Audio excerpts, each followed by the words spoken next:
Hi friends, welcome back to my channel. ఇప్పుడే అందిన వార్త, 70 ఏళ్ళు దాటిన వారందరికీ శుభవార్త చెప్పిన రాష్ట్ర ప్రభుత్వం అండి. మరి ఆ శుభవార్త ఏంటో వీడియోలో తెలుసుకుందామా?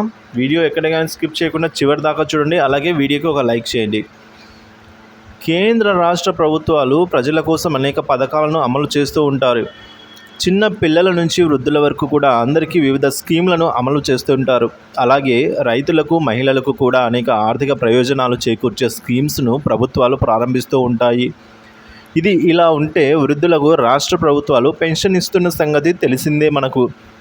ఒక్కొక్క రాష్ట్రం ఒక్కొక్కలాగా వృద్ధులకు నగదు చెల్లిస్తోంది పెన్షన్ రూపంలో. అలానే ఈ పెన్షన్లో కూడా రాష్ట్రానికి ఓ విధానం ఉంటుంది.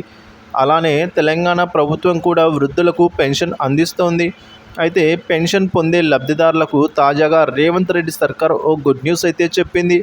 మరి ఆ వివరాలు ఇలా ఉన్నాయి.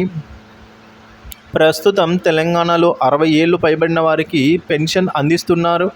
అదేవిధంగా వికలాంగులకు, వితంతువులకు కూడా పెన్షన్ అయితే అందిస్తున్నారు. ప్రస్తుతం కాంగ్రెస్ 4,000 రూపాయల పెన్షన్ అందిస్తున్న సంగతి తెలిసిందే. అయితే 60 ఏళ్ళ పైబడి ఎంత వయసు ఉన్నా కూడా అందరికీ ఒకే తీరులో పెన్షన్ అందిస్తూ ఉన్నారు. అయితే ఇది అన్ని రాష్ట్రాల్లో ఉన్న తీరు. ఇక్కడ తెలంగాణ ప్రభుత్వం పెన్షన్ విషయంలో కొత్త విధానానికి శ్రీకారం చుట్టినట్లు తెలుస్తోంది.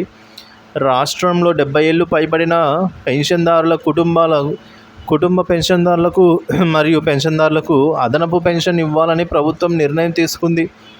పే రివిజన్ కమిషన్ సిఫార్సుల మేరకు రాష్ట్ర ఆర్థిక శాఖ ఉత్తర్వులు జారీ చేసింది.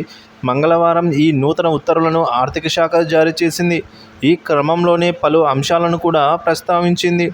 ఇక పెన్షన్ తీసుకుంటూ ఉన్న వారిలో 70 నుంచి 70 ఏళ్ళు పైబడిన వారికి బేసిక్ పెన్షన్పై 15% అదనంగా ఇవ్వనున్నారు. అలాగే 75 ఏళ్ళ నుంచి 80 ఏళ్ళ లోపు వారికి అదనంగా 20% వారి బేసిక్ పెన్షన్లో పెన్షన్ ఉన్నారు. అదేవిధంగా 80 నుంచి 85 ఏళ్ళ లోపల వారికి 30%, 90 నుంచి 95 ఏళ్ళ వారి మధ్య ఉన్న వారికి 50%, 95 నుంచి 100 ఏళ్ళు ఉన్నవారికి 60%, 100 సంవత్సరాలకు పైబడిన వారికి కుటుంబ పెన్షన్దారులకు కానీ, మామూలుగా సర్వీస్ పెన్షన్లకు కానీ 100% పెన్షన్ అయితే అదనంగా ఇవ్వబోతున్నారు. సో ఇది మొత్తంగా ఇది పెన్షన్దారులకి గుడ్ న్యూస్ అనే చెప్పాలి. ఇప్పటికే తెలంగాణ ప్రభుత్వం అనేక సంక్షేమ పథకాలను అమలు చేస్తుంది. ముఖ్యంగా మహిళలకు ఉచిత బస్సు ప్రయాణము, గ్యాస్ సిలిండర్ 200 యూనిట్ల గ్యాస్ను కూడా అందిస్తూ ఉన్నారు ఫ్రెండ్స్. సో ఈ విధంగా 70 ఏళ్ళు దాటిన వారికి రాష్ట్ర ప్రభుత్వం శుభవార్తను ఈ విధంగా అయితే అందజేస్తుంది. ఉద్యోగులకు మరియు ప్రభుత్వ ఉద్యోగ పెన్షనర్స్కి సంబంధించి